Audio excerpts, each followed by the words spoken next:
Allí donde está, cierra sus ojos y vamos a orar un momento. Padre, en el nombre de Jesús, te pedimos, Rey, que este día, Señor, nuestro corazón sea como buena tierra, Señor. Que en el nombre poderoso de Jesús, cada cosa que recibamos en este día de tu Espíritu dé buen fruto, Señor. Que crezca como árbol abundante, frondoso. Que incluso podamos dar a otros de ese fruto, Señor. Por eso, Padre Santo, te bendecimos, te damos toda la gloria, la honra en el nombre poderoso de Jesús. Amén y amén. A ver,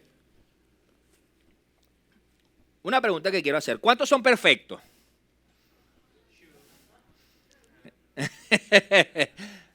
Nadie dijo yo. Bueno, gloria a Dios, quiere decir que estamos gente honesta. Ahora, ¿cuántos quisieran ser perfectos? Creo que todos, ¿verdad? Sería espectacular que uno no se equivocara, que uno hiciera las cosas siempre a la perfección. Ahora, si usted me dice, sí, yo quisiera ser perfecto, ahora le pregunto, ¿cuántos están dispuestos a sufrir? Nadie levantó la mano, ¿eh? Porque eso es lo que quiero que hablemos hoy, ¿no? Ahora, una última pregunta para avanzar. ¿Cuántos tienen circunstancias, dificultades, problemas, procesos, luchas? ¿Cuántos? A ver, todos levantamos la mano, ¿verdad? Todos. Los pies, las manos. No nos alcanzan los dedos. ¿Verdad? Hay un principio que quiero que hablemos hoy, que cuando estamos en tiempos difíciles, que es que Dios usa la tribulación para nuestras vidas, en nuestras vidas con un propósito. ¿Ok? Y esos propósitos son el crecimiento personal, ya vamos a hablar un poquito de eso, y la gloria de Dios. Esos son los dos propósitos que tienen las circunstancias, las dificultades, los problemas en nuestra vida. ¿Ok? Ahora, yo no sé si a usted le ha pasado, ¿cuántos tienen hijos pequeños, hijos chiquitos? O tuvieron hijos chiquitos, o tienen un sobrino chiquito, ¿verdad? Chiquito me refiero de 2 años en adelante, porque chiquiticos hasta están muy bebecitos, aunque no, ella es tremendo, seguro. Pero ¿qué pasa? ¿Cuántos tienen una tía, una abuela, una hermana, una prima que en la Navidad o en el cumpleaños le regala un juguete que te atormenta la vida? Que hace ruido, tiene luces, no se le acaba la pila jamás, parece que la pila fuera infinita. ¿Es o no es? Nosotros cuando nació Cristian, que compramos el juguete de la pelotica, compramos un juguete que va a cumplir 6 años y todavía tiene pila. Todavía. Tú le das a la pelota y la cosa suena. Y la verdad que esa pila está buenísima. Esas son las pilas que uno necesita para la vida. Ahora, ¿por qué digo esto? Porque cuando viene ese familiar o uno mismo, que uno no sabe qué juguete es y uno va y lo compra y resulta que el juguete te vuelve loco. En pocas palabras, es inevitable, sea quien sea que esté a su alrededor, del niño jugando, darse cuenta que él está ahí. ¿Cierto? Es inevitable poder verlo. Si le papi, bájale un poquito.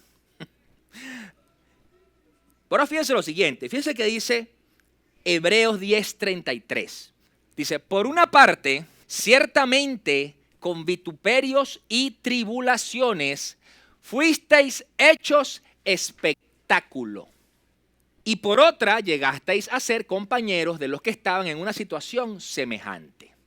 ¿Por qué digo lo del juguete? Porque cuando un niño tiene un juguete de ese tipo, es inevitable, como les digo, ver que el niño está ahí, percibir que está ahí. Cuando tú y yo estamos en circunstancias, tribulaciones, problemas, procesos, es inevitable que nos convirtamos en el centro de atracción del espectáculo. Todo el mundo está viendo lo que tú estás viviendo, lo que tú estás pasando y está atento. Entonces habrá algunos que les molesta, habrá algunos que no, habrá algunos que X, otros que quieren agarrar el juguete y botarlo por la ventana. ¿Cierto? Entonces, ¿qué sucede? la tribulación atrae la atención de las personas que nos rodean. Por eso es que a veces es tonto, es iluso de parte de nosotros, como adultos y como hijos de Dios, que cuando me preguntan, ¿cómo está, hermano? Bien. ¿Cierto? Bien. A veces es por no que damos explicaciones, pero no diga bien si no está bien. Diga, bueno, ahí voy, luchando. Algunos profetas dicen, en victoria. Pero la de victoria es como de la boca para afuera. Porque de la boca para adentro se escucha en derrota. Entonces, al contrario. Entonces realmente se trata de que nos convertimos en ese centro de atracción, ¿ok? Por esa circunstancia que muchas veces se da. Ahora, la cuestión está que nos volvemos, es imposible que no nos vean. Por ejemplo, una persona que era alcohólica, ¿verdad? Que tenía problemas con el alcohol, es imposible que la gente esté viendo, me refiero a que ella haya sido transformada, que se haya decidido, voy a dejar de beber alcohol, no agua, ¿no? Alcohol. Es inevitable que la gente lo vea para ver cuándo se va a equivocar. Una persona que es adicta a las drogas, que decida por convicción, voy a salir de las drogas, es inevitable que la gente esté atenta a ver cuándo va a caer. Y cuando cae, dice, viste, te lo dije. Yo te dije que él no había cambiado nada. Por eso digo que cuando nosotros, ponme el versículo que te puse ahí, Hebreos 10:33, por favor. Ese que dice en Reina Valera. Bueno, en la NB dice públicamente. Pero aquí dice, esta palabra es como más fuerte. Espectáculo. ¿Qué es un espectáculo? Algo que la gente va a apreciar, simplemente muchas veces chismoso. Algunos pagan para ver el espectáculo. ¿Usted sabe qué es el boxeo? Usted vaya a pagar para ver a dos tipos dándose puño.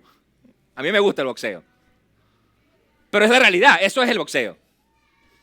Todo lo que es las luchas, artes marciales. Usted va a pelear y paga la entrada para ver a dos tipos matándose a golpe. Para ver quién es más fuerte, para ver quién gana más. ¿Ok? Entonces, la realidad es que esto sucede en nuestra vida con la tribulación. A medida que la tribulación empieza a tocar nuestra vida, empezamos a llamar la atención. No solamente de nuestro entorno, también del enemigo. Porque él también va a empezar a ver cómo es tu reacción, qué estás haciendo, cómo te estás comportando, qué estás diciendo. ¿Qué estás pensando? No, porque él no puede saber qué estás pensando. ¿Por qué? Porque el único que puede saber qué estás pensando aquí es Dios, que es el omnisciente, omnipresente. Entonces, ¿qué sucede?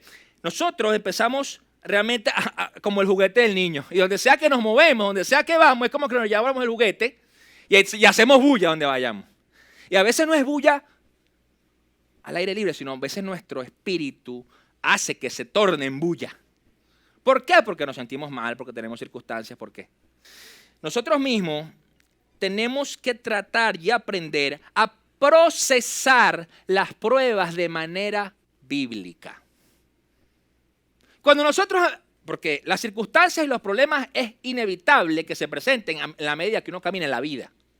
El problema está cómo uno las enfrenta. Si las enfrentas en tu conocimiento, en tu saber, a mí me enseñaron así, o mientras vamos yendo, vamos viendo.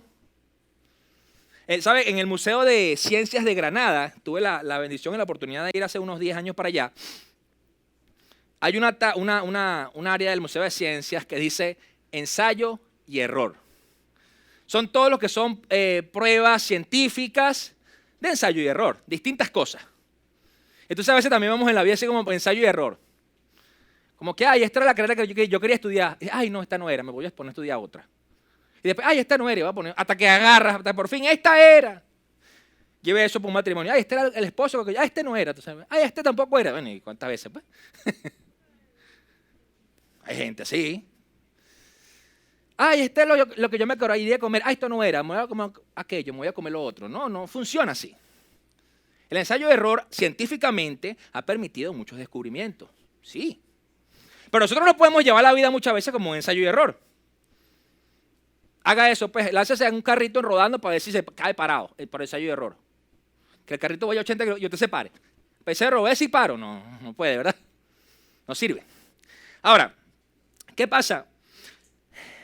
La tribulación se convierte en nuestra vida en una oportunidad para que Dios se glorifique a sí mismo y demuestre su fortaleza. Para eso Dios permite muchas veces los procesos en nuestra vida y las tribulaciones y mucho más que seamos el espectáculo. Que todo el mundo lo vea. Aquí hay distintos testimonios, como el que yo dije, de alcoholismo, drogadicción, distintos testimonios. Y usted habla con esa persona y le va a decir, sí, la gente siempre estaba viendo para ver qué es lo que yo estaba haciendo. Y cuando lo hacía bien nadie me decía nada. Pero cuando lo hacía mal, chacho. Eso nos pasa. Cuando nosotros, por ejemplo, tenemos un carácter volátil, cuando nos portamos bien, no pasa nada. Pero cuando nos portamos mal, entonces somos lo peor, somos el ogro, ¿verdad? A mí me pasaba cuando yo estaba en el mundo que era muy peleón de puño. Ahora puedo ser peleón de discutir, pero antes era de puño. Que, por ejemplo, yo nunca peleaba, pero cuando peleaba eso era terrible, era horrible lo que pasaba. Porque la cosa terminaba feo, pues. Entonces, ¿qué sucede? Tenemos que aprovechar las tribulaciones que llegan a nuestra vida porque esa es la oportunidad para glorificar a Dios. Es decir, Dios se va a glorificar a sí mismo en medio de nuestra tribulación. Ahora, el sufrimiento, por eso les preguntaba, ¿cuánto quieren ser perfectos? ¡Ya, amén! O sea, ¿cuántos están dispuestos a sufrir? Porque el sufrimiento es una plataforma para que se despliegue el poder de Dios. Le pongo una prueba bíblica. Cristo mismo. Cristo tuvo que ir a la cruz. Sufrir todo lo que sufrió en la cruz. El dolor físico, además del dolor del alma. Como que Pedro le dijera, no, ¿quién es ese? Yo no conozco a ese tipo. Yo imagino a Jesús herido, dolido. Que lo traicionara Judas. Dolor del alma. Y además de la palamentación, ¿no? Yo siempre digo, ¿cuántos estarían dispuestos a que lo crucifiquen? Yo creo que nadie. Nadie. Porque uno sabe que eso duele. Entonces, ¿qué sucede? En ese momento que Cristo murió en la cruz y fue llevado al sepulcro, fue la oportunidad para demostrar el poder de Dios. ¿Por medio de qué? De la resurrección. Ese es el ejemplo más claro que podemos ver. Hay muchos más ejemplos bíblicamente. Pero, ¿qué pasa? Muchas veces se puede dar por medio de una liberación, de una sanidad milagrosa, por medio muchas veces de darnos gracia para soportar circunstancias con buena actitud. Porque déjeme decirle que eso viene de parte de Dios, eso no es porque usted es muy fuerte.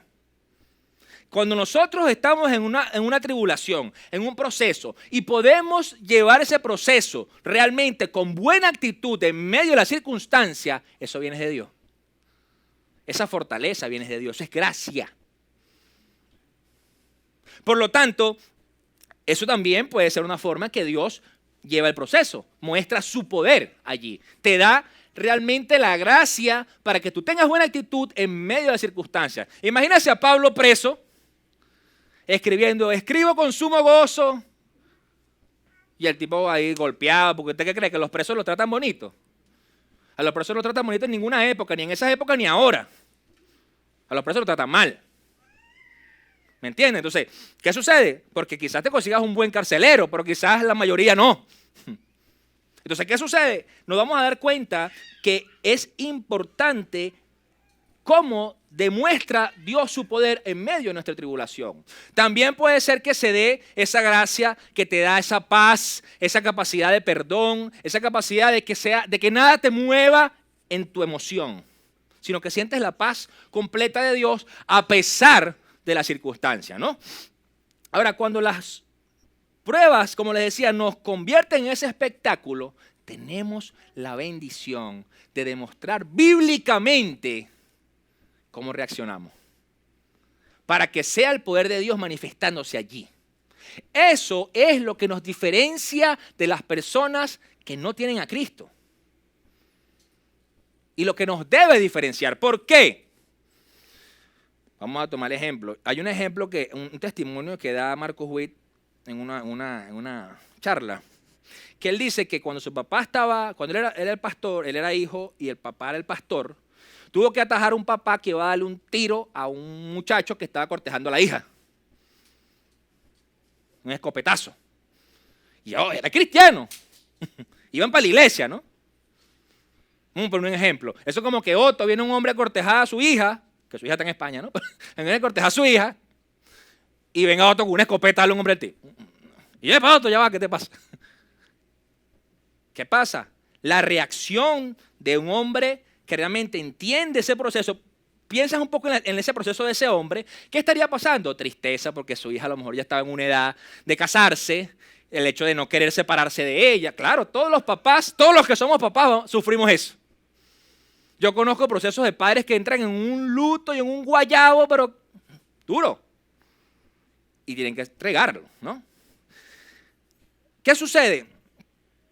La reacción de este hombre fue en la carne. No fue realmente una reacción en la gracia. Pero realmente la reacción en la gracia dice, mira, acá muchacho, siéntate ahí.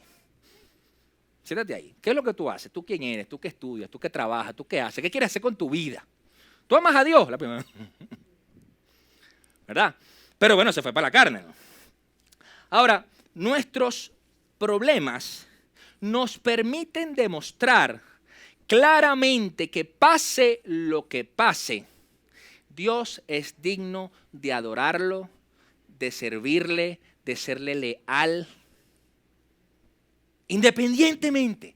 Eso es lo que hacen las tribulaciones. ¿Por qué? Porque si tú dejas que en la tribulación sea Dios el que obre, tú mismo no vas a poder decir, no fue Él, fui yo.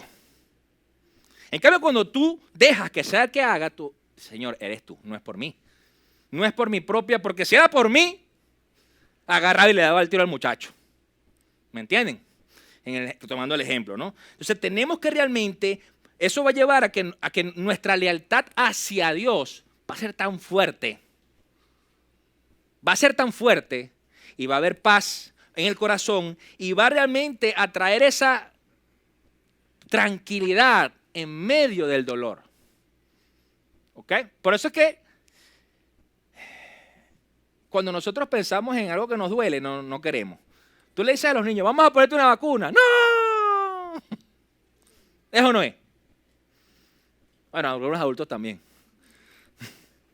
Tú le dices que lo vas a poner una vacuna y se desmayan. Entonces, ¿qué sucede? Tenemos que realmente entender que el dolor es un proceso en el cual el propósito no es solo demostrar solamente la gloria de Dios, sino también formar nuestro carácter. La única forma que eso se dé es Dios permita que haya dolor en alguna oportunidad. Vamos a llevar esto quizás a un ámbito deportivo. Usted sabe, los niños, eso se practica más en los países del norte. Fútbol americano, rugby, aquí se practica rugby. ¿Usted cree que cuando usted empieza a practicar rugby o fútbol americano, usted le van a sobar? En la primera práctica que usted entre, usted va a salir así, torcido, así. Yo tengo unos amigos que ellos jugaban aquí rugby en la Universidad Central. Ellos eran unos hombres, son unos hombresotes así grandotes. Y yo estaba flaco en ese entonces, ¿no? Y me decían, che, no ven para que juegues, y porque tú corres rápido, entonces tú eres el corredor. Y yo le dije, no. Yo jugaba fútbol en ese entonces. Decía, no. Porque la primera que me agarre me van a desbaratar. No, déjalo así. ¿Me entiendes? Yo estoy bien así, yo voy y meto patadas y tal, y ya está, pero... O sea, yo estaba claro, pues, que yo no quería que me doliera, que me agarraran esos tipos así papiabotes y me partieran ahí por la mitad. Uno por lo general, uno no quiere eso. Entonces, dígame cuando vas al médico y te dice, mira, hay que hacerte tal procedimiento. ¿Y eso duele? Lo primero que uno pregunta. ¿Eso duele? Dice, bueno, depende. Ahora, fíjese que dice la palabra en Santiago 1, versículo 2 en adelante, ¿no? Dice, hermanos míos, considérense muy dichosos cuando tengan que enfrentarse con diversas pruebas. Ahora, ¿usted se siente dichoso cuando está en prueba? ¿Verdad que no? O sea, porque si ustedes lo sintieran naturalmente, no tuvieran que decírselo. Eso es como cuando usted le diga, coma cuando tenga hambre. No, usted va a comer porque tiene hambre. ¿Verdad? Es natural. Eso viene en el ser. Entonces, como no es natural, aquí te dice, considérense muy dichosos cuando tengan que enfrentarse con diversas pruebas. El número 3 dice, pues ya saben que la prueba de su fe produce constancia. Ahora, cuando nosotros entendemos que ese dolor debe producir en nosotros, ¿qué dice el versículo 2? Dichosos. Ser dichosos. Entonces ya, ¿cómo es que el dolor me va a hacer dichoso? ¿Cómo es que me duela me hace dichoso? Y nos empezamos a dar cuenta que para realmente nosotros llegar a esa perfección, necesitamos ser dichosos en medio del dolor, en medio de la circunstancia. Ahora, nos vamos a encontrar 4 procesos o 4 etapas en medio de este proceso. La primera que vamos a ver es esa que sale en el versículo 3. Pónmela allí, por favor. Que dice, pues ya saben que la prueba de su fe produce constancia. La primera prueba que vamos a ver es la prueba de nuestra fe. Cuando estamos en un proceso, en una circunstancia, en un problema, lo primero que va a ser probado en tu vida y en mi vida es la fe. Fíjense que, ¿por qué? Porque cuando viene esa circunstancia, lo primero que viene a tu mente es, pero Señor, pero si yo oro, si yo hago, si yo te busco, si yo leo, si yo soy un hombre o una mujer correcto, ¿cierto? ¿Por qué está pasando esto? Yo sé que usted lo ha escuchado igual que yo. Hay casos de personas, por ejemplo, que le dan un diagnóstico de cáncer y es una persona que jamás fumó, jamás bebió, jamás tuvo nada. No dormía tarde, no bailaba pegado, nada. Dice, tienes cáncer. Dice, ¿pero por qué? ¿Por qué? Si supuestamente yo he llevado mi vida cuidándome, ¿es o no es? Entonces, las pruebas muchas veces nos llevan a eso. Ahora, esa prueba de fe nos lleva a la pregunta de realmente qué es la fe. Si yo estoy seguro que si yo le pregunto a usted qué es la fe, usted me va a decir la certeza de lo que se espera, la convicción de lo que no se ve. Estoy segurísimo. ¿Pero qué se traduce eso? ¿Cómo se come eso? ¿Qué significa realmente ese versículo? Que nuestra fe en Dios es inamovible. Nada la mueve, nada lo que pase, yo siempre confío. Esa es la primera prueba. Por lo tanto, cuando vienen las situaciones duras, es cuando empieza realmente eso a atacar en la fe. Cuando dices, mira, no tienes trabajo, no tienes mercado, no tienes para pagar un pasaje, no tienes para pagar la comida, no tienes para pagar el médico, no tienes para... Es donde viene la fe. Y entonces, claro, viene la prueba. Pero Señor, si tú me dijiste, si tú me trajiste, empieza esa prueba de la fe. ¿Será que eran cosas mías? Empieza esa pregunta, ¿no? ¿Será que eran cosas mías? Y yo, bueno, yo metí la pata. Pues. Entonces, claro, realmente esa fe debe ser en nosotros inamovible, siempre. Por lo tanto, es una bendición que Dios no sea como un producto de estos que uno compra, que no pueda confiar, que sean de dudosa procedencia, que uno no sabe que, por ejemplo, que usted se compre una crema para la cara, las mujeres, las chicas, y que no sepan qué está hecha, ni dónde viene, ni qué marca. Usted se la echaría con confianza, ¿verdad que no? Claro, yo no sé si esta crema me va a hacer bien. A lo mejor me daña la cara. Y después está echándose concha de nácar, se me cayó la cédula. En la concha de nácar. ¿Qué pasa? Que hay productos, hay cosas en la vida que no te generan tanta confianza. Quizás un negocio. Quizás tú vas a hacer un negocio y tienes un dinero que invertir y no te da mucha la confianza invertir en ese negocio. Pero Dios no es así. Con Dios tenemos la certeza y la convicción, como dice el versículo, de que siempre va a ser una respuesta buena. Quizás no es la que esperamos, pero es una buena respuesta para Él. Y que va a traernos beneficio, además. Entonces, ¿qué sucede? Dios no se esconde de nosotros. Nosotros nos escondemos de Dios.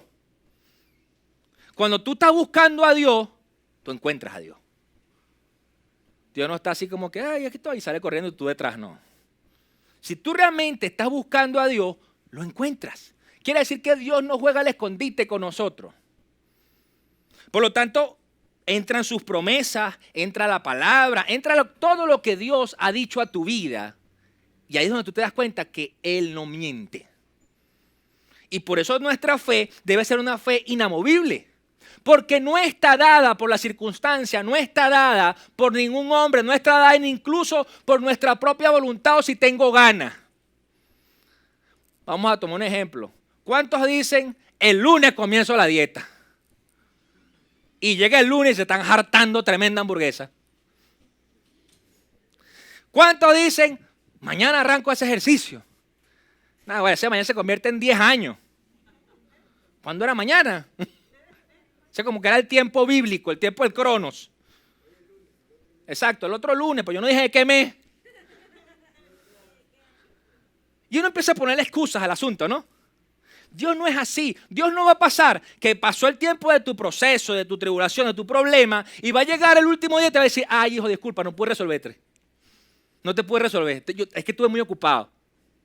A nosotros nos pasa, al ser humano nos pasa. Mira, que necesito que me ayudes con esto. Y dice, chamo, es que he estado full, no he podido hacer nada. Es verdad. Eso es cierto, a nosotros nos pasa. Pero a Dios no.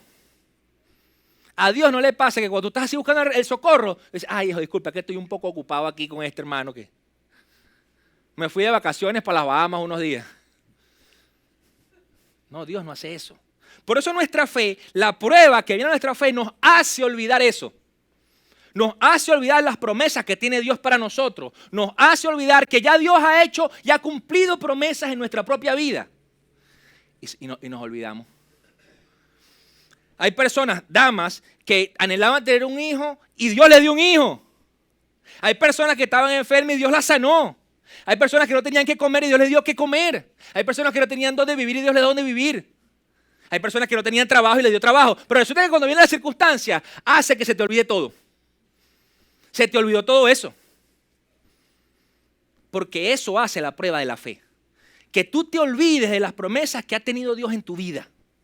Y que aún continúan. Que hay algunas que no se han cumplido, porque quizás todas no se han cumplido. La primera promesa que no se ha cumplido es que estaremos con Él cuando partamos. ¿Por qué? Porque usted no ha partido, está aquí todavía sentado.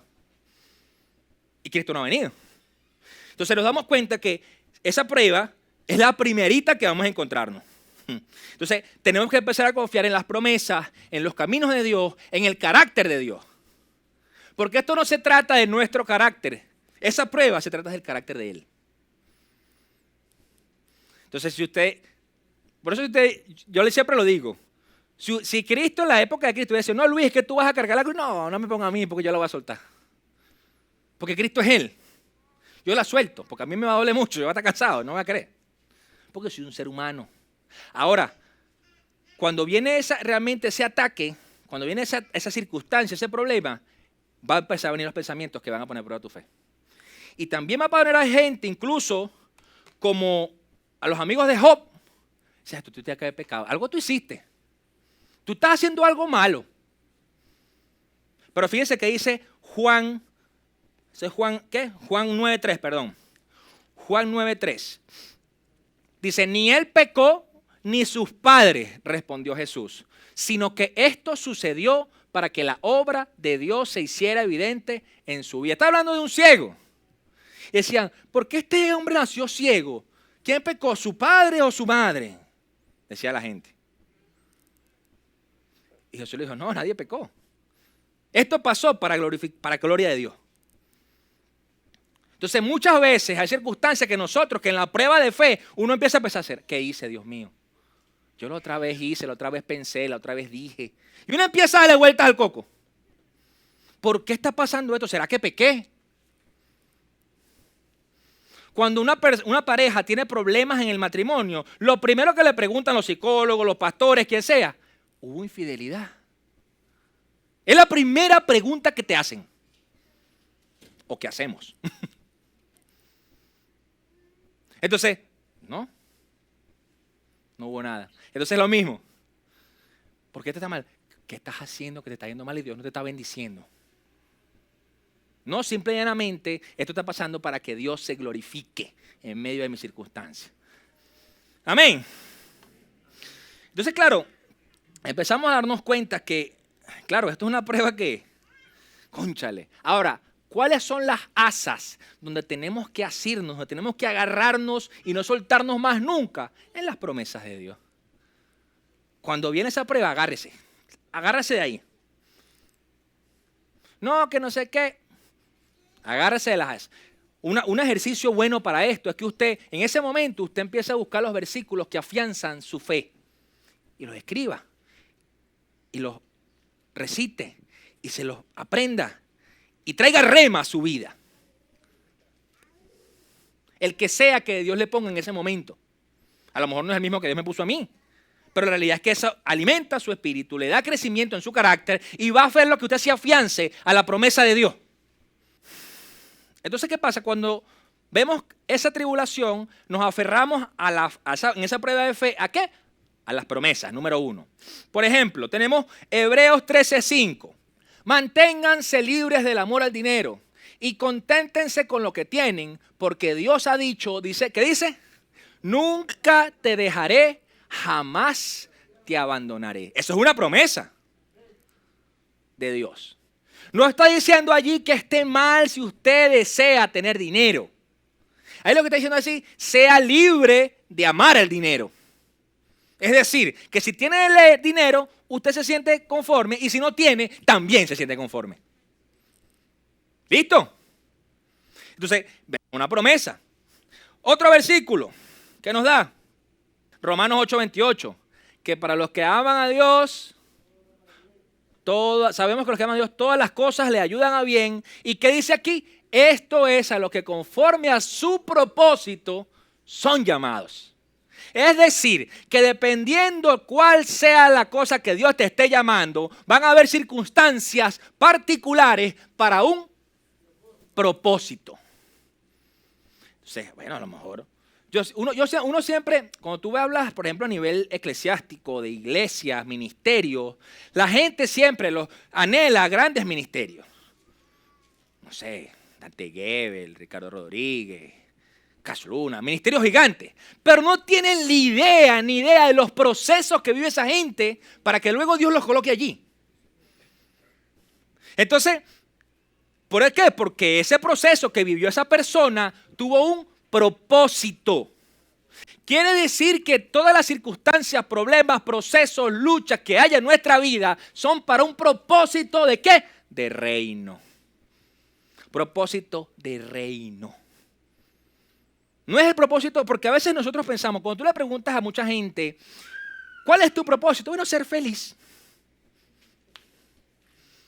¿Y qué te hace feliz? Bueno, no sé, el dinero, la fama, el poder, tener paz, lo que sea. Ser feliz, el propósito es ser feliz.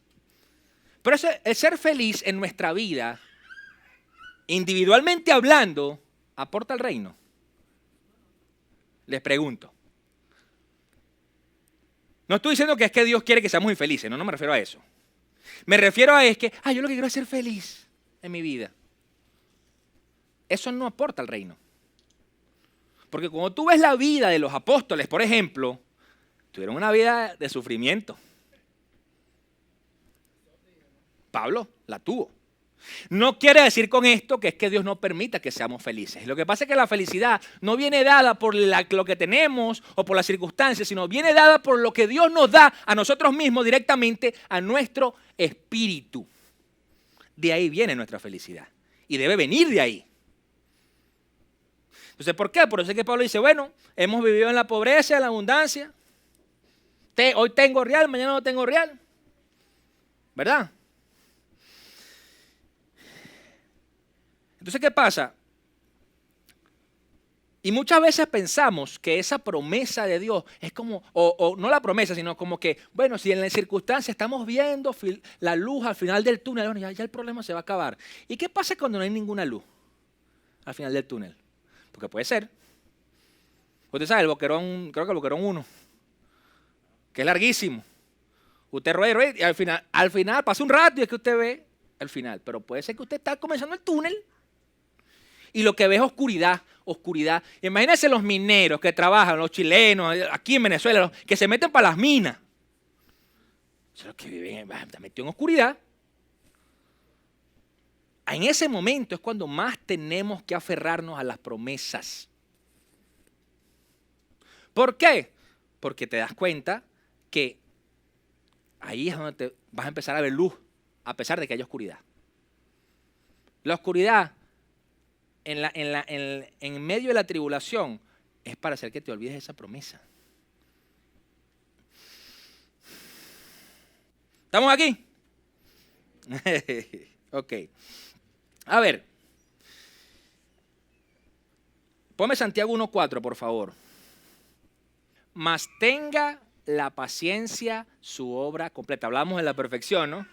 Para que seáis perfectos y cabales sin que falte cosa alguna. Muchas veces esa circunstancia, ese problema va a hacer que tú no veas luz al final del túnel.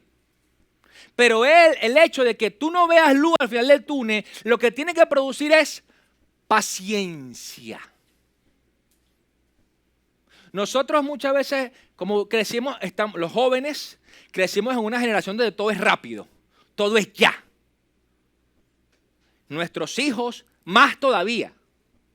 Es más, estábamos hablando mi esposo y yo en estos días de un estudio psicológico que hace que los niños sean ansiosos por lo que pasa con los juegos en los celulares, tablets, todo esto. ¿Por qué? Porque el juego le da un premio rápidamente. Entonces el chamito juega un poquito y ¡pum! Y ya tiene el premio. Entonces, claro, quiere todo rápido. O sea, cuando es un juego muy largo, díganme los que jugábamos antes, Nintendo, Atari, esas cosas, si tú apagabas el equipo, se acabó el juego. Tienes que volver a empezar desde el inicio. No podías guardarlo. Dígame Mario, ibas por el último mundo de Mario y se te fue la luz. Dice, Dios mío, llévame, Señor. Rasgándose las vestiduras. Ahora no lo echamos guarda, se tiene disco duro, se guarda el juego y tú te vas, regresas. Pero realmente hemos crecido, en la actualidad, hay una generación que quiere todo rápido, quiere todo ya. Entonces así quiere llevar las cosas con Dios.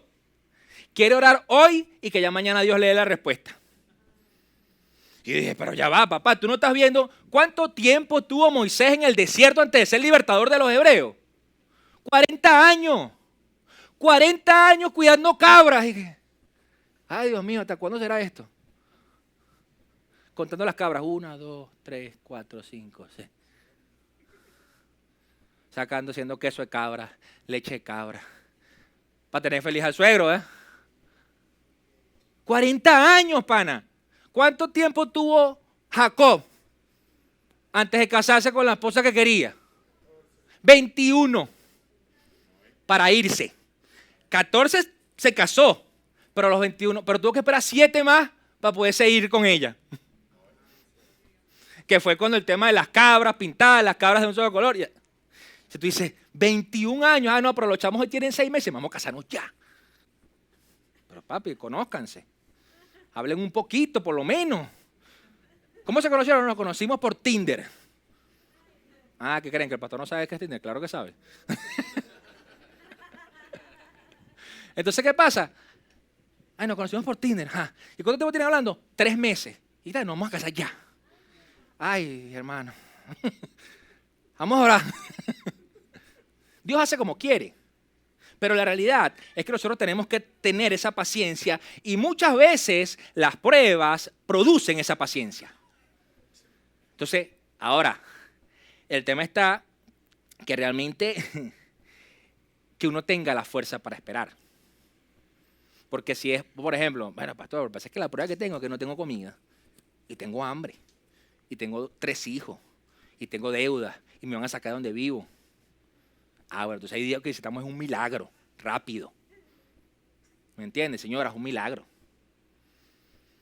Pero, ¿qué pasa? Ese milagro no va a llegar hasta que tu carácter sea formado. Hasta que tu corazón realmente sea purificado en lo que tiene que ser purificado. ¿Saben? Cuando nosotros, ponme allí, no, yo no te di el versículo, pero me lo trajo Dios ahorita a la memoria. Ponme ahí Proverbios 17:3, por favor. Proverbios 17:3. Cuando uno habla, uno ve un poco el tema del oro. Usted sabe que el oro, para ser purificado, pasa por fuego. Lo pasan por fuego. Y si yo le pregunto a usted, ¿cuántas veces cree usted que debe ser pasado el oro por fuego para ser purificado? Hay gente que te va a decir 3, 4, 5, 7. Los que son más espirituales te van a decir 7 porque es el número perfecto de Dios. Pero dice, fíjense que dice, en el crisol se prueba la plata y en el horno se prueba el oro, pero el corazón lo prueba el Señor. Ahora, ¿qué sucede? El oro lo purifican y va a ser pasado por fuego todas las veces que sean necesarias hasta que salgan todas las impurezas, todas las escorias. ¿Qué sucede? Entonces nosotros queremos que Dios nos responda ya, pero nuestro corazón todavía está bota que bota impureza y bota que bota y escoria y escoria y escoria y escoria. Entonces el tema está que para que llegue realmente esa respuesta tenemos que ceder.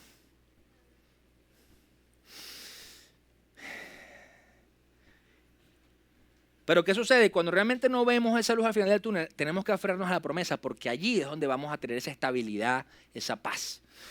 Además de eso, además del aferrarte a las promesas, es aferrarte a su camino. Ahí es donde tú empiezas a ver en la palabra, ahí es cuando viene el hecho de que uno lea la palabra, te lleva a que realmente tú empiezas a ver que Dios usó a hombres normales, como tú y como yo. Que los usó, que les abrió camino, que les dio, tuvieron sus procesos. Hasta que Dios cumplió la obra en ellos. Así mismo, ahí empezamos a ver el ejemplo.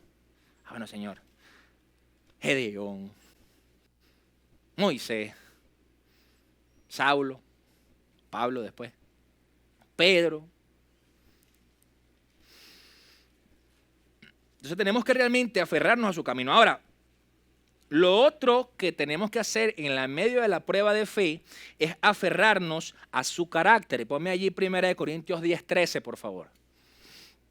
Dice, no os ha sobrevenido ninguna tentación que no sea humana, y esto es lo que quiero que hablemos más sobre todo.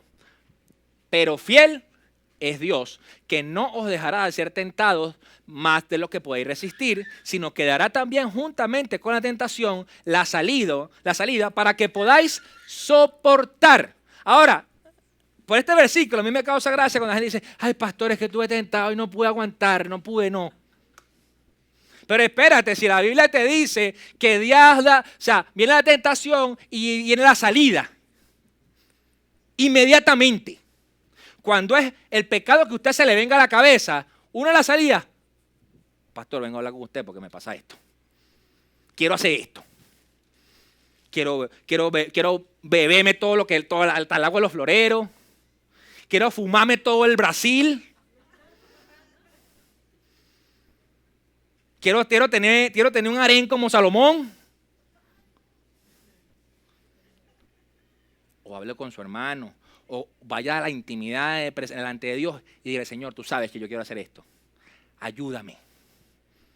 Yo estoy seguro que si David hubiera hecho eso, no hubiera pasado lo que pasó con el esposo de Betsabé. Si él realmente porque David es el adorador por excelencia en la palabra. Pero en ese momento fue carne, fue pura chuleta. Pura chuleta. Porque dice la Biblia que la vio y se enamoró. Y qué bella. No, pero está casada, no importa. Entonces, ¿por qué? Porque cuando nosotros entendemos esto en el espíritu, dice, ya va, aquí estoy siendo tentado. cuando uno tiene problemas económicos, viene la tentación de un negocio raro por ahí, un negocio chucuto, extraño. Entonces usted después, ¡pum!, tú eres el que tira los ganchos, preso porque... Bueno, pero ya va, espérate. Porque quisiste hacer lo que no era. Tenemos que estar atentos. Esos son conchas de mango, exactamente estaba pensando en eso. Entonces, claro, tenemos que aferrarnos a la fidelidad de Dios. Eso habla del carácter de Dios. Les decía hace un momento, no se trata de nuestra fidelidad, porque Dios es fiel, aunque nosotros somos muchas veces infieles. Infieles a Dios. Pero Él sigue siendo fiel. Por eso es que se trata de su carácter. Y en medio de la prueba de fe, nosotros tenemos que aferrarnos a Él.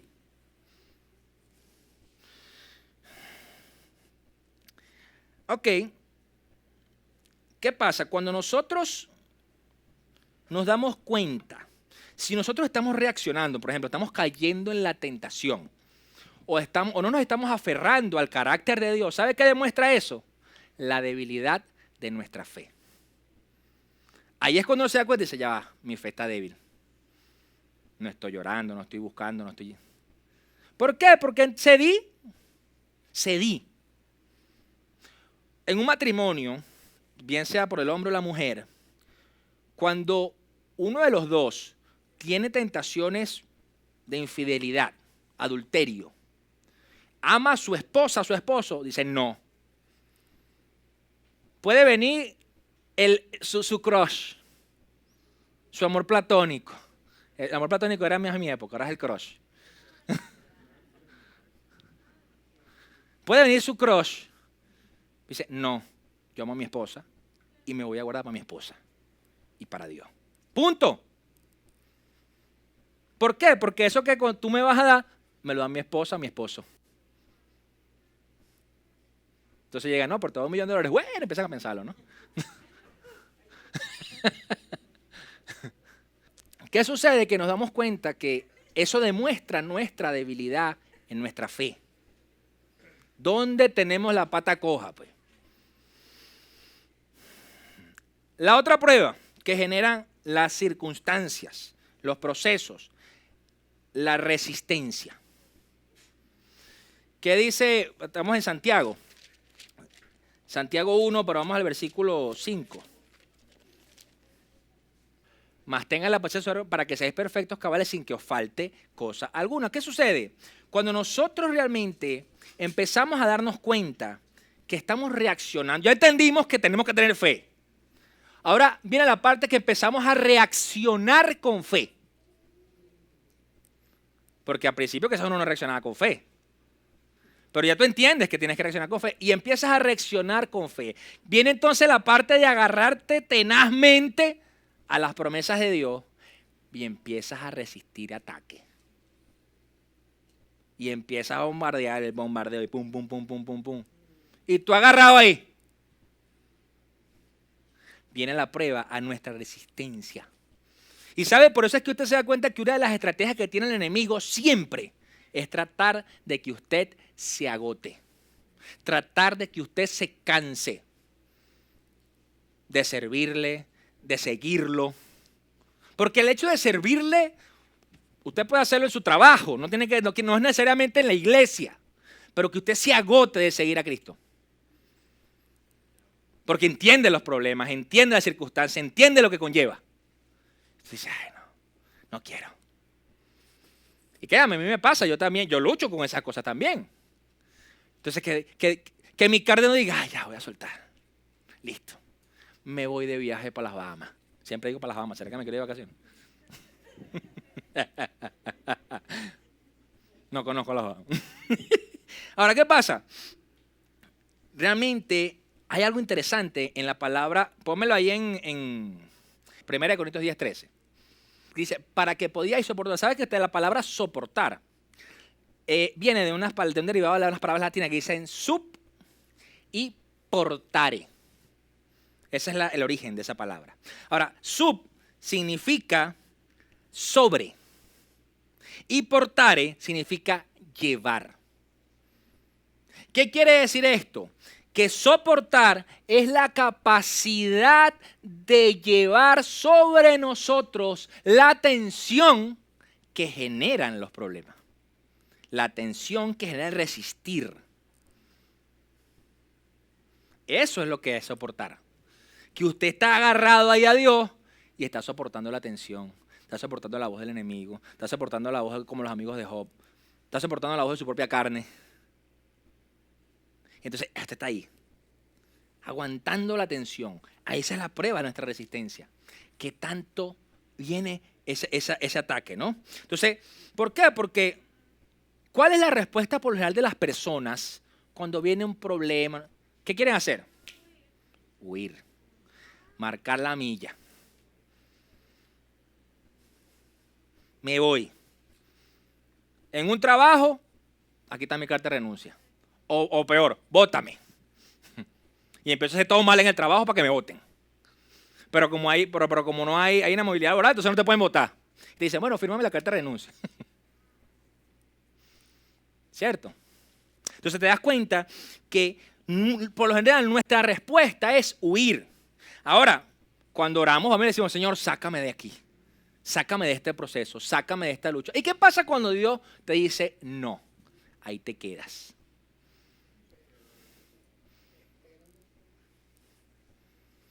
Resiste. ¿Qué dice el versículo? Resistid al diablo y él huirá de vosotros. Pero tenés que resistir primero. Si no resiste, hay casos como el de José con la esposa de Potifar, que él sabía que si se quedaba no iba a resistir. Y se fue. Hay casos de ese tipo. Pero hay otros casos donde tienes que resistir, quedarte. Jacob, pues, es un ejemplo. Resistir.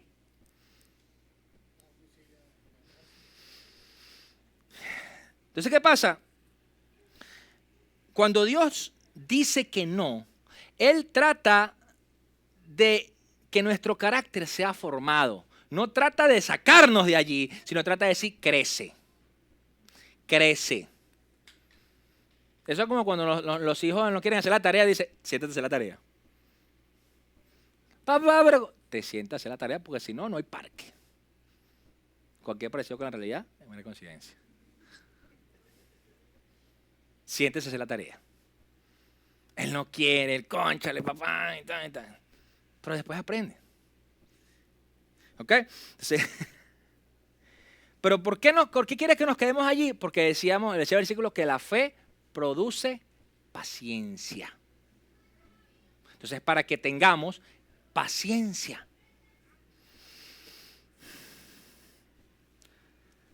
Ahora, la otra prueba, la prueba de nuestra entrega. Ponme otra vez allí, Santiago, por favor. ¿Por qué? Porque después de nosotros tener la fe, ¿verdad? De realmente ser probados en la fe, ser probados en la resistencia, estamos resistiendo, viene la parte entonces, ¿qué vas a hacer con tu vida? Entonces, ¿realmente es una vida entregada a Dios o no? Dice, mas tenga la paciencia su obra completa para que seáis perfectos cabales sin que os falte cosa alguna. El 5. Y si alguno de vosotros tiene falta de sabiduría, pídela a Dios, el cual da a todos abundantemente y sin reproche, y le será dada. Ahora, fíjense que cuando nosotros empezamos a entender que la paciencia es la que completa la obra, nos va a llevar a entregarnos completamente. ¿Por qué? Porque te vas a dar cuenta que hay circunstancias que se escapan de tus manos, que tú no vas a poder resolver. Ni que tengas todo el billete, ni que tengas toda la inteligencia, ni que tengas todo el poder, ni todos los contactos. Hay cosas que simplemente se escapan de las manos. Y te das cuenta que ahí el único que puede intervenir es Dios. El único que va a poder hacer algo es Dios. ¿Qué nos queda a nosotros? Entregarnos. Alzar las manos y decir, Señor, me rindo. Aquí estoy. Ya no puedo más. Porque si es por mí, lo voy a hacer a mi manera. Entonces, Ajá, y Dios sabe, pues. Dios sabe. O sea, hay un ejemplo que eso viene, o sea, como tú lo ves, cuando nosotros vamos a un médico, un cirujano, en el caso de las damas que se quieren hacer algún retoque estético, bueno, algunos caballeros también, o que tienen que hacer una operación por temas de salud, yo no veo a nadie cuando entra al quirófano y está así en la camilla y llega el doctor así con sus manos así higienizadas así y viene la enfermera a ponerle los guantes y está toda la mesón con los escalpelos, bisturí, todo lo demás. Tú no ves a nadie corriendo. ¿Verdad que no? La gente está acostada y así, con una batica que te tapa hasta aquí. Entonces, esperando que lo abran, que lo corten, que lo cosan, que algo que duele. O sea, la gente se somete voluntariamente a un proceso doloroso por temas de salud que traen un beneficio y por temas estéticos que también les traen un beneficio. Quizás más en su autoestima que en lo estético porque a veces quedan peor, pero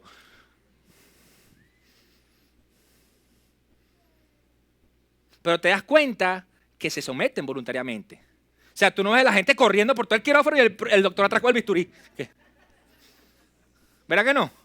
Que espérate que te falta un pedacito. No. Pero con Dios hacemos eso. Dios está tratando de operar con el bisturí y nosotros corriéndole a Dios. Confiamos más en un médico. Ojo, sin con el respeto de los doctores, por ejemplo, también mi hermana, mi amada Joana, la doc. Okay, con el respeto a los doctores. Pero los doctores son humanos, se pueden equivocar. ¿Me entienden? Si al anestesiólogo se le pasa la mano con la anestesia, pela gajo. Por ejemplo. Entonces nos quedamos voluntariamente con que la anestesia. Así, ay, qué chévere. Y en cuenta hasta 10. 1. Estás listo. Entonces, ¿qué sucede? Dios quiere muchas veces actuar como ese cirujano en nuestra vida, operar en nuestra vida, quitar las cosas, sacar lo malo, sacar el tumor, sacar lo que tenga que sacar. Y nosotros no queremos dejar operarnos. Nosotros no queremos dejar que Dios nos cosa, que Dios nos haga nada. No. Porque me duele. Pero sí va a poner el cuerpo al médico. Bueno, porque lo importante es que se salve el alma, pastor. Está bien. ¿Me entienden? Entonces, cuando nos damos cuenta de esto, entendemos que no tenemos esa confianza en Dios. Por eso digo, te estás entregando completamente. En cuerpo, alma y espíritu. Eso es a lo que voy con esa prueba de la entrega.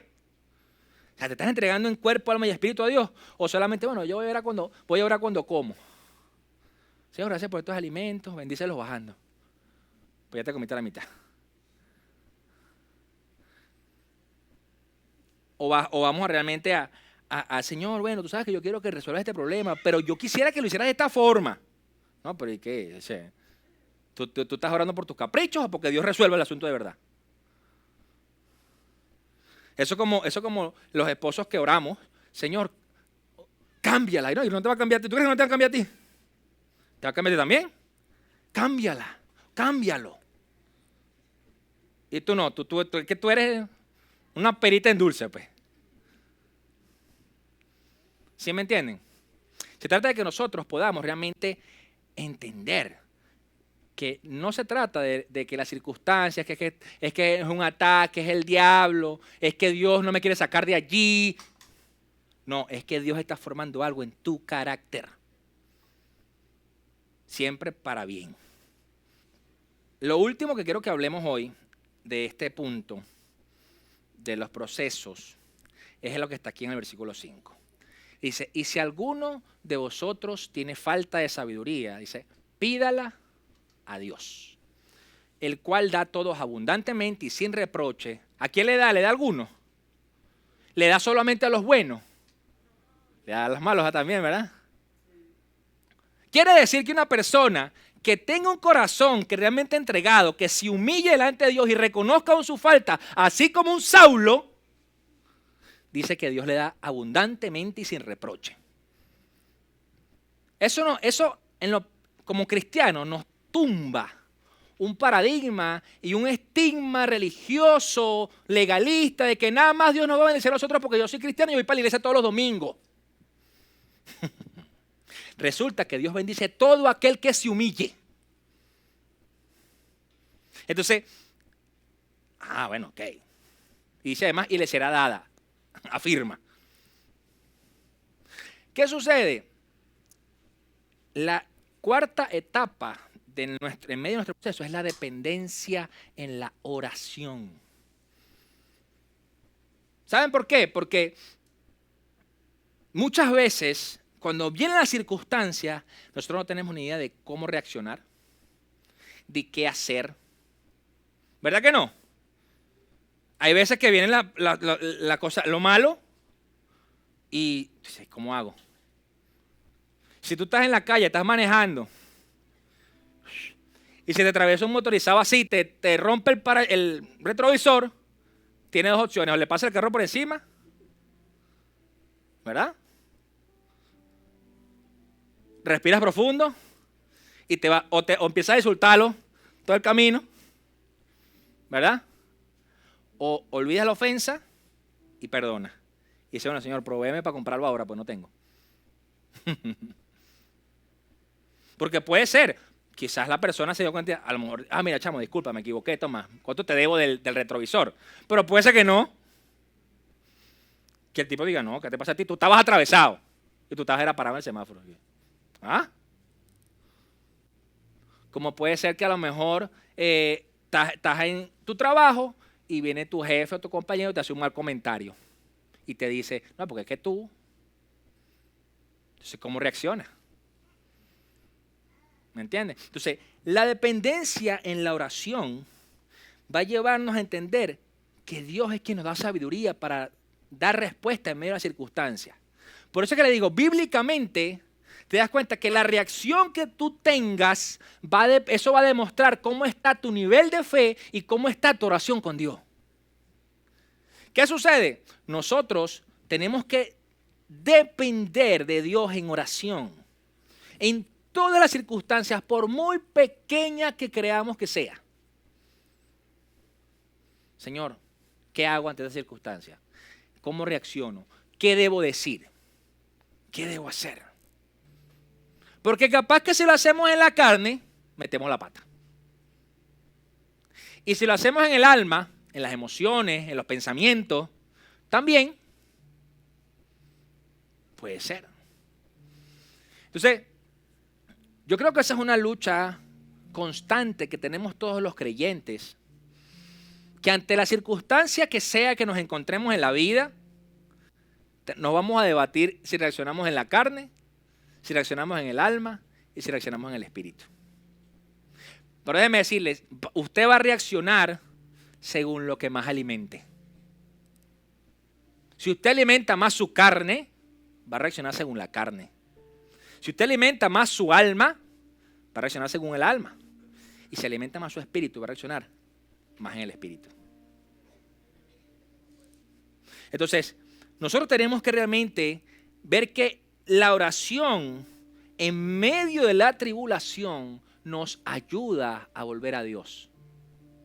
Muchas veces los problemas en nuestra vida es una alerta de decir, epa, dejaste de buscarme. Epa, ¿qué pasó? Dejaste tu primer amor. Epa, no estás orando, no estás leyendo, no estás escuchando mi voz, ¿no? La voz de Dios. Muchas veces esas circunstancias se dan porque Dios está zarandeando allí, permitiendo que el enemigo afecte en las circunstancias, el entorno, para que tú y yo busquemos. Diga, Señor, necesito de ti. Señor, quiero estar contigo y buscarte como la primera vez, como desde que me enamoré de ti.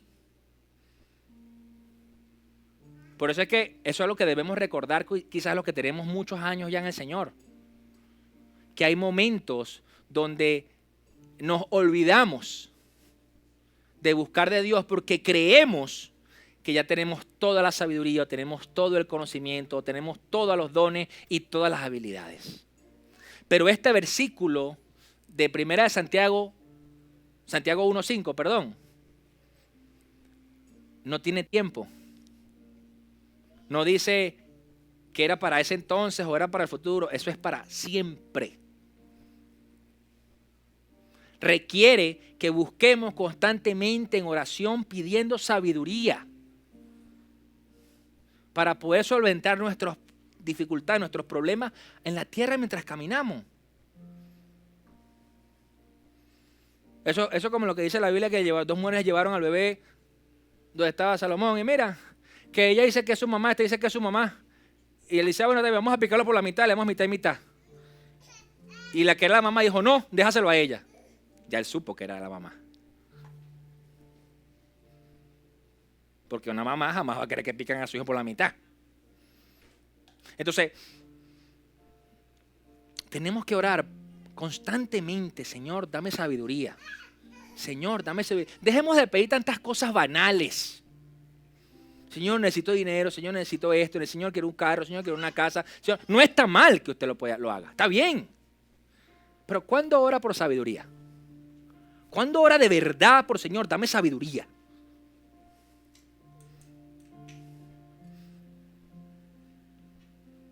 Y ahí es que nosotros nos damos cuenta que muchas veces llegan esas tribulaciones a nuestra vida porque no hemos pedido sabiduría.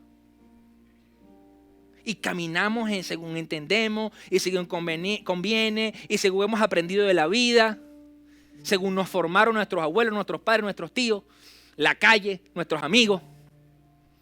Pero realmente lo que dice allí es: pidan sabiduría y a todos se las daré abundantemente y sin reproche. O sea, Dios no te va a, cuando dice sin reproche, Dios no te va a preguntar, te voy a dar sabiduría, ¿para qué quieres la sabiduría? Dios te va a dar sabiduría porque Él sabe que siendo la sabiduría de Dios, tú vas a obrar bien. Tú vas a hacer lo correcto. ¿Sí me entienden? Entonces, familia, cuando estemos en medio de los problemas, más que pedirle a Dios, Señor, ya quítame el problema, sácame de aquí, pregúntele, Señor, ¿qué quieres formar en mí? ¿Qué tengo que entregarte? ¿Qué tengo que darte? ¿Qué quieres formar en mí? Sé que no es fácil en medio de ese momento. Eso no es nada sencillo. Pero, ¿qué quieres formar en mí? Por eso es que cuando nosotros pensamos en estas cosas, podemos llegar a pensar que es que Dios no nos escucha o que Dios se olvidó o lo que sea. Pero Dios está atento a cómo está tu carácter. Dios está atento a cómo sales del problema. Pero si nosotros no cambiamos de aquí ni de aquí, el proceso puede ser toda la vida. Toda la vida. Y yo creo que eso es terrible. Yo creo que eso es terrible. Porque simplemente demuestra a nosotros orgullo. Demuestra que no queremos ceder delante de Dios y que bueno, y que yo soy yo y que listo pues.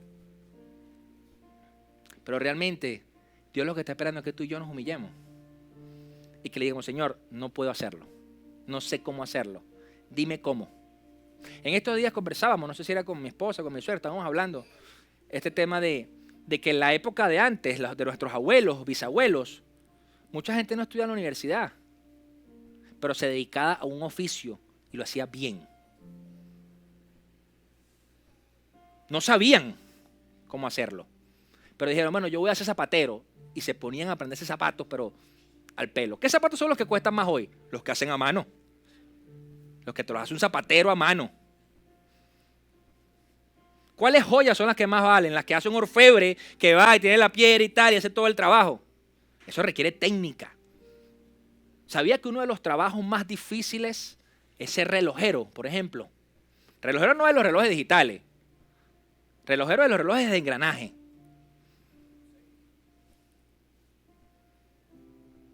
Porque tiene muchas cosas, muchas piezas, muchas técnicas que tienes que conocer para no dañarlo. Por lo tanto, nosotros a veces estamos esperando hacer las cosas creyendo que sabemos. Pero realmente quien nos va a dar el conocimiento y la sabiduría para eso es Dios. Y si nosotros no lo buscamos en oración, pidiéndosela, ¿cómo va a llegar? ¿Cómo llega? Pues, usted quiere comprar algo por Amazon y no lo pide por la página, ¿cómo va a llegarle? Ay, estoy esperando aquí una compra. ¿Y cuándo deciste? No la he hecho. No sé, se le van a salir raíces. Lo mismo pasa con Dios. Nosotros queremos sabiduría para solventar nuestras circunstancias, incluso para que nuestras heridas sean limpias, sean sanadas. Tenemos que pedir sabiduría. Tenemos que orar por sabiduría. Porque eso es lo que va a hacer que salgamos victoriosos del problema, de la circunstancia. Porque si no, probablemente salgamos, pero heridos. Así como los hombres que van a la guerra sin un brazo, sin una pierna. Marcados de por vida, es lo que quiero decir. Cuando uno está orando y es dependiente de la oración, en ese momento uno recuerda pasajes bíblicos y si no lo sabes, Dios te los pone en la mente. Y ¿dónde estoy? Vas y lo buscas y dices, mira lo que dice. Miren, yo les voy a contar un testimonio. Algo que me pasó en el primer congreso que yo fui, en el primer retiro, como cristiano, que fue aquí con esta casa, el pastor Manuel. Hicimos un retiro en un convento que nos prestaron las monjas, le prestaron las monjas a los pastores allá en San Antonio de los Altos. Y nos fuimos, fin de semana. Yo recuerdo que en una de las distintas actividades, de las prédicas, yo todavía estaba en ese, bueno, que estaba conociendo a Dios, pero cómo era el asunto. Yo recuerdo que en una prédica, o estaba hablando el pastor Manuel, no me pregunte qué estaba hablando, pues ni me acuerdo, que yo estaba orando en mi mente. Y yo le decía a Dios en ese momento, yo reté a Dios prácticamente. Yo le dije a Dios en ese momento, Señor, si eres tú, ¿verdad?, el que está hablando ahí, en mi mente, orando. Si eres tú de verdad, haz que Él diga tal cosa. Y en ese momento vino a mi mente un versículo que ahorita aún no lo recuerdo, pero sí recuerdo que decía algo como que no es mi voluntad, no es tu voluntad, sino la mía. Porque el pastor me estaba hablando, así como yo estoy hablando hoy, y de repente se quedó así parado y dijo el versículo, ¡pam!, lo dijo hacia el aire. No tenía nada que ver con lo que él estaba hablando. Y dijo el versículo, y yo lo busqué inmediatamente. Y por supuesto, me quedé así como, ok.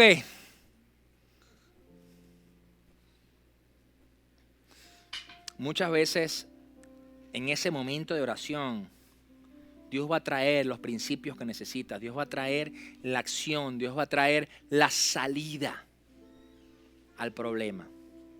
Te va a poner una persona en la mente, una estrategia. Pero necesitas buscarlo en la oración. Porque si no lo haces, esa respuesta no va a venir de parte de Dios, sino va a venir muchas veces de parte de tu carne. Y muchas veces también de la circunstancia alineada por el enemigo. Sí, no, vamos a hacer que haga esto. Pidamos sabiduría. Créame, siempre hemos orado como cristianos por un avivamiento en la iglesia en Venezuela. Y yo creo que eso se está dando.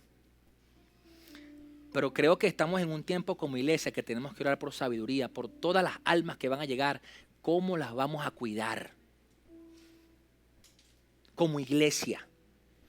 ¿Cómo vamos a cuidar a esas almas sin que se vayan porque están heridas con nosotros? Sin que se sientan ofendidas con Dios. ¿Cómo las vamos a cuidar? Yo creo que eso es muy importante. Con la sabiduría podemos alcanzar muchas cosas. Cuando nosotros aceptamos que las dificultades en nuestra vida siempre tienen un propósito en Dios, vamos a estar constantemente buscando la guía del Espíritu. Señor, ¿qué hago? Señor, dame sabiduría para resolver esto. Enfrentémonos a nosotros mismos. ¿Saben qué nos asusta? Nosotros podemos echarnos puños con el diablo y tal, y estamos allí, que todo lo puede Cristo que fortalece, si Dios conmigo, ¿quién contra mí? Todas esas cosas. Pero ¿sabes qué nos asusta? Enfrentarnos a nosotros mismos. Que tú te veas en el espejo y te digas las cosas en tu cara así, tan. Porque te vas a enfrentar con tu verdad. Ahora, si tú lo has hecho y si realmente te enfrentaste en el espejo contigo mismo, entonces empieza a decirle a Dios, Señor, dame sabiduría para deshacerme de esto. Dame sabiduría para deshacerme del dolor, de la ira, del rencor, de la apatía, del desorden. Tenemos que hacerlo.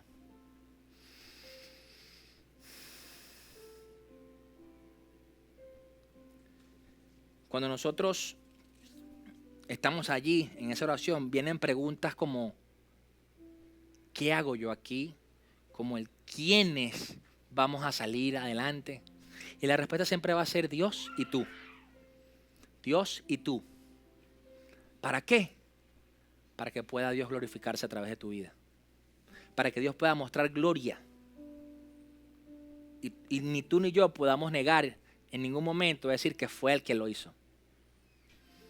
Yo estoy seguro que muchos de nosotros podemos ver atrás en nuestro pasado y podemos decir, wow, esto fue Dios. Yo mismo no pude haberlo hecho. Esto fue Dios.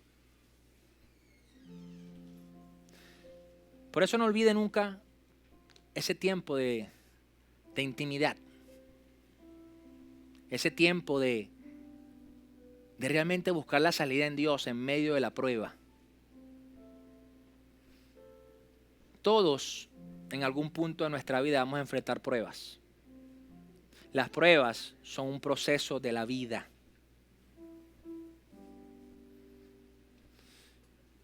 Y si nosotros lo entendemos como que cada vez que hay prueba hay crecimiento, hay formación de carácter, imagínese cuando ya usted ha pasado un poco de prueba. Usted está así como la roca en el espíritu. Sí, papiado así. Bueno, ¿quién es ahora? ¿Y ahora quién es? ¿Ahora cuál es la otra prueba?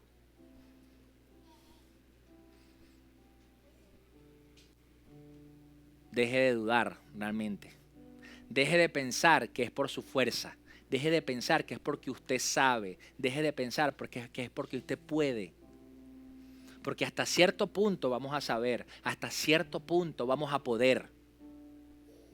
Pero de ahí en adelante se nos acaban las fuerzas, se nos acaba el conocimiento, se nos acaba el dinero, se nos acaban los amigos, se nos acaba todo.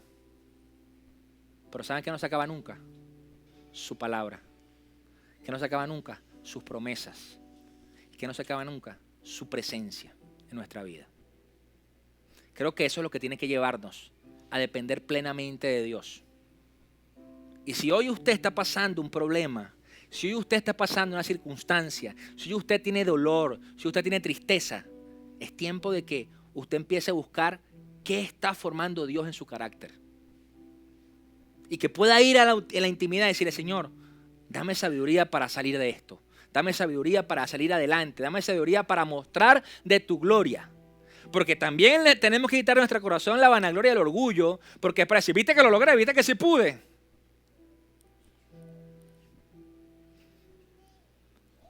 O lo estás pidiendo para decir, Señor, ayúdame y yo te glorificaré. Ayúdame y yo exaltaré tu nombre. Ayúdame y yo te llevaré tu nombre siempre en alto. Siempre tiene que ser con un corazón limpio, genuino. No tiene sentido, familia, que vayamos a la intimidad con Dios en medio del problema, queriendo tener caretas, queriendo ser otros, mostrándole a Dios otro que sabe que no eres, que Él sabe que no eres. Eso es tonto. Eso es muy falto de sabiduría. Por eso le digo, enfréntese. Mírese en el espejo y diga, usted se va a sentar ahora y a decirle a Dios lo que usted siente. Usted mismo dígaselo. usted se va a sentar y va a decirle, mira Dios, ¿sabes qué? Estoy caliente contigo porque usted esto y aquello.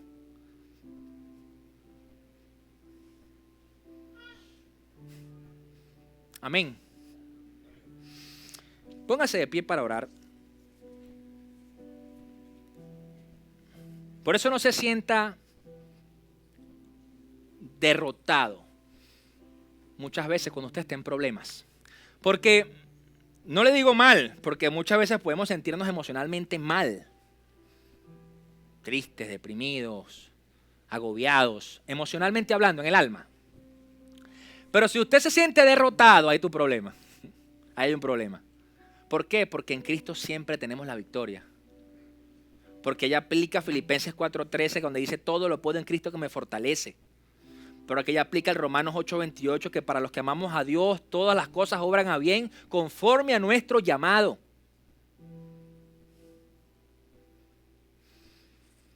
Padre, en el nombre de Jesús, yo te doy gracias. Porque aún en medio de las circunstancias, Señor, que podamos vivir cada uno hoy o hemos vivido en el pasado o quizás vivamos en el futuro, Señor. Te pedimos que seas tú, Señor, llenándonos de ti, Señor. Que seas tú, Padre, fortaleciendo nuestra fe, Señor. Haciéndonos resistentes, Señor, en medio de las pruebas para que sea producida esa paciencia, Señor. De poder ver lo sobrenatural, de poder ver todo lo que tú haces, Señor. Ayúdanos, Señor, a afianzarnos en ti, Señor, a tus promesas, a tu camino. Que en el nombre poderoso de Jesús nada pueda desviarnos de Él. Que pongamos nuestra mirada solamente en lo celestial. Que podamos vivir ese Mateo 6:33, Señor. Que busquemos primeramente el reino, su justicia y que todo, Señor, todo lo que tú quieras para nuestra vida sea añadido, Señor. Ayúdanos a orar, a depender en oración de ti, Señor. A buscar en intimidad, Padre, esa sabiduría que tanto anhelamos. Ayúdanos, Señor, a ser sabios en medio de la tribulación. A tener, Padre Santo, las respuestas acordes al momento. Danos la salida, Señor, a cada uno, en medio de la circunstancia. Y que en el nombre poderoso de Jesús, seas tú, Padre, más allá de nuestra propia emoción, más allá de nuestra propia sabiduría, más allá de nuestro conocimiento. Que seas tú, Señor. Trae de esa paz sobrenatural que sobrepasa todo entendimiento, Señor, en nuestras vidas.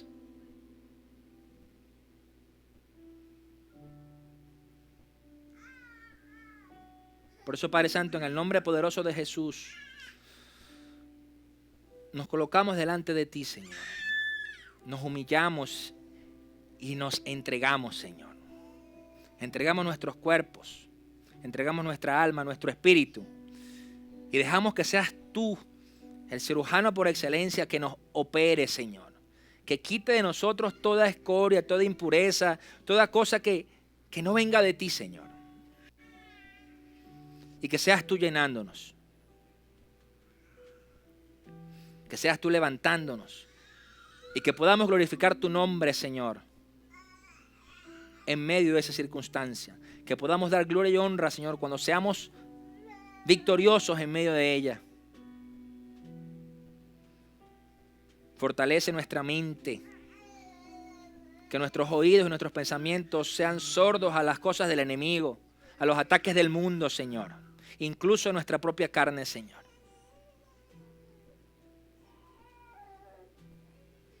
Te bendecimos, Señor. Te damos gloria y honra. En el poderoso nombre de Jesús.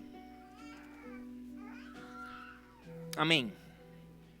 Y amén. Denle un fuerte aplauso al Señor.